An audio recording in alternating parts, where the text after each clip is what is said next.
the room, Marie glimpsed only the faintest traces of silver in her mother's honey gold hair, which she wore in an elegant knot on the back of her head, a few stray wisps curling around her lovely face. A fresh breeze through the open window stirred the lacy ruffle on the bodice of Maman's rose silk poplin gown, carrying birdsong and a faint scent of wisteria from the garden, offering a momentary respite from the heat and humidity of the late summer afternoon. Maman could make her parlor seem as grand as a stage, and a concert hall as intimate as a room in her own home. In everything, she was effortlessly graceful, poised, and stunningly beautiful, a manner her eldest daughter strove to emulate but could not yet master. She often feared she never would.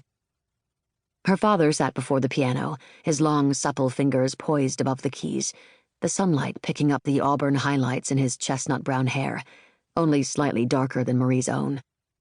Awaiting his cue, he gazed at his wife with the admiration everyone there shared, and the warm, enduring affection that was his and hers alone.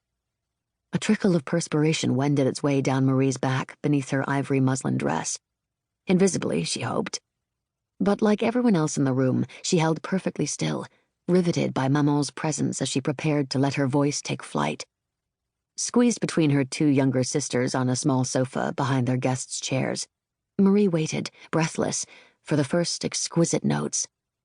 When little Aimée mewed a complaint and squirmed about for a better view, Marie clasped her hand to settle her down. She took Sylvie's hand too, although at 15 Sylvie knew how to behave properly at a concert, even a casual one among friends such as this. In reply, Sylvie squeezed her hand and flashed a quick smile. As often as they heard their mother sing, they never tired of it. Nor did any of their parents' friends who had gathered there for their weekly musicale, most of them colleagues from the Conservatory of Music, longtime friends from the City Opera Company, or new acquaintances from the Cincinnati Symphony Orchestra. Their Tuesday afternoon gatherings had become a favorite summertime tradition ever since the Miosek family had come to America 2 years before, so Marie's father, a renowned pianist, composer, and music historian, could accept a professorship at the conservatory. The provost had sweetened the deal by offering Maman a position on the voice faculty. Papa liked to claim that the provost had really wanted the magnificent diva Josephine Miosek, and had recruited him only to acquire his otherwise unobtainable wife.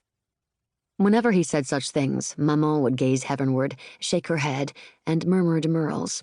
But the warmth in the sidelong smile she gave her husband told the three sisters that he had charmed her once again. Marie longed for a love like theirs someday, and she knew Sylvie did too. They often confessed their hopes and dreams to each other, but only late at night after Aimée had fallen asleep. Although Aimée was a darling, she was too young to understand, and she might accidentally blurt out an embarrassing secret in front of their parents, or, worse yet, their neighbors or classmates.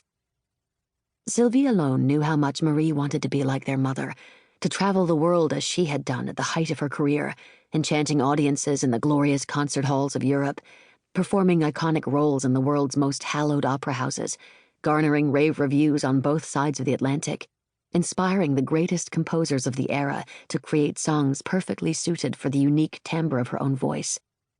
Ever loyal, Sylvie never cautioned Marie to set her sights a little lower, never admitted aloud what Marie had begun to suspect as she completed her first year at the Cincinnati Conservatory of Music, that she indeed had a lovely voice, but fervent hope and diligent study could take her only so far. If she persisted, she would surely become better than she was now as a mere girl of 19. But would that be enough? Or would all that she desired forever remain just beyond the touch of her fingertips? When Sylvie squeezed her hand again, Marie glanced up to find her sister studying her, a question in her eyes.